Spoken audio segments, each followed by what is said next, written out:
سب سے بہتر سبق وہ ہوتا ہے جو ہم خود چوٹ کھا کر حاصل کرتے ہیں۔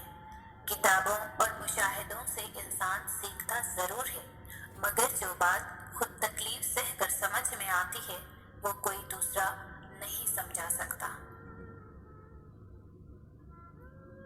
بڑی بے سکون تھی زندگی، پھر اللہ پر یقین مضبوط ہوا کہ اللہ جو کرتا ہے بہتر کرتا ہے، اور اگر وقتی بہتر نہ ہو تو ایک وقت آتا ہے کہ سب بہترین ہو جاتا ہے۔ بات صرف پختہ یقین کی ہے۔ جب دل اللہ کی رضا میں راضی رہنے اور شکر کرنے کی عادت ڈال لے تو سکون مقدر بن جاتا ہے۔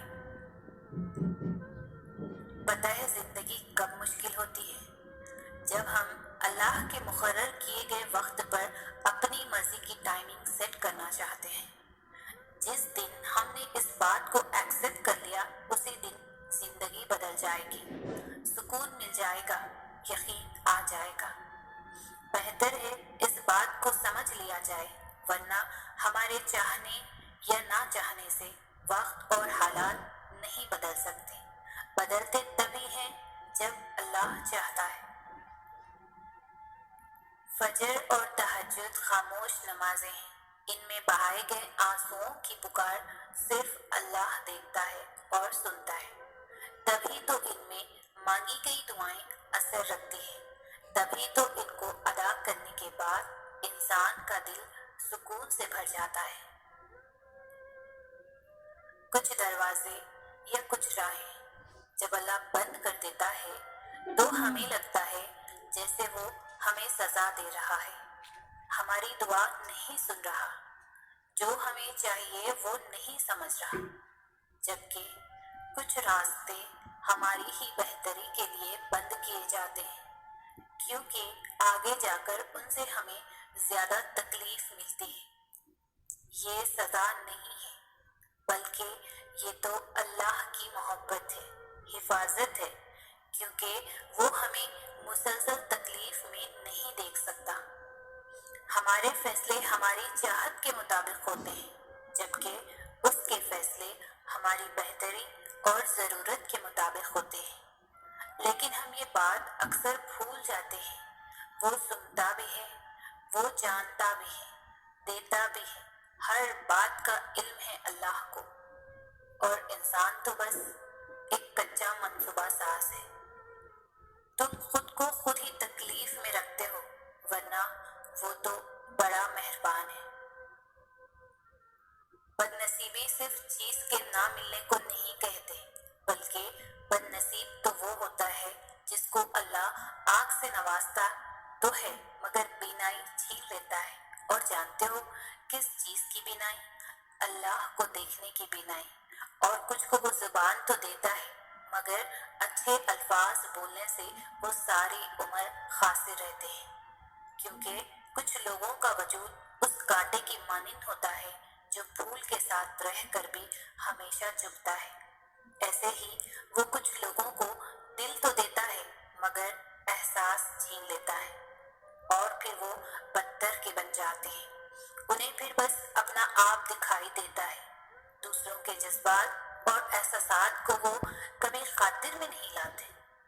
اللہ ایسے لوگوں کو ہر چیز سے نوازتا ہے، مگر پھر بھی وہ سب حاصل کر کے بھی خالی رہتے ہیں وہ، اور ساری عمر اپنے عیب چھپانے کے لیے دوسروں کے عیبوں سے پردہ ہٹاتے نہیں۔ واقعی کچھ لوگ بڑے بد نصیب ہوتے ہیں۔ ہم ہمیشہ نہ خوش رہ سکتے ہیں نہ دکھی رہ سکتے ہیں۔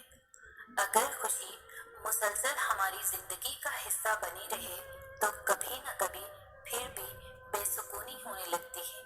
اسی طرح اگر غم ہمیشہ ہماری زندگی کا حصہ بنا رہے تو جینے کی چاہ ختم ہو جاتی ہے۔ تبھی اللہ سب کے لیے سارے دن ایک جیسے نہیں رکھتا۔ کبھی وہ غم زندگی میں لاتا ہے تو کبھی خوشی، تاکہ ہمیں بے سکونی نہ ہو، تاکہ ہم زندگی سے اکتا نہ جائیں۔ اور دنیا تو مشقت کا نام ہے، یہ عارضی ہے، مستقل نہیں۔ یہاں بس ہم اپنے حصے کا وقت کاٹنے آئے ہیں، اور کچھ باتیں سیکھنے آئے ہیں، اللہ کی پہچان کرنے آئے ہیں۔ اس نے انسان کو تو بہت مضبوط بنایا ہے، لیکن یہ جو سینے میں دل رکھ دیا ہے، سارا معاملہ اس پر ڈال دیا ہے کہ چاہو تو یہ پتھر سے بھی سخت اور نہ چاہو تو شیشے سے بھی زیادہ نازک۔ یہ چاہے تو لمبا سفر لمحوں میں طے کر لے اور نہ چاہے تو ایک قدم پہ تھکا دے۔ لیکن جانتے ہو، تھکاوٹ ہمیشہ دو طرح کی ہوتی ہے۔ ایک وہ تھکاوٹ جب نیند کی ضرورت ہوتی ہے، اور دوسری وہ تھکاوٹ جب سکون کی ضرورت ہوتی ہے۔ نیند کی تھکاوٹ تو سو لینے کے بعد دور ہو جاتی ہے، لیکن سکون کی تھکاوٹ ختم ہوتے ہوتے صدیاں گزر جاتی ہے۔ اور یہ تھکاوٹ بس تب دور ہوتی ہے جب انسان اللہ کی طرف واپس پلٹتا ہے، جب اللہ کے فیصلوں پر خوش ہونا سیکھ جاتا ہے، جب اللہ سے محبت کرنا سیکھ جاتا ہے، جب اللہ کو ڈھونڈ لیتا ہے۔ ورنہ کتنا بھی سو لو، کتنا بھی آرام کر لو، کتنا بھی کچھ کیوں نہ ہو آپ کے پاس، لیکن اگر اللہ نہیں تو کسی کا ہونے کا سکون نہیں دے گا۔ تھکاوٹیں تو بس اللہ ہی دور کر سکتا ہے۔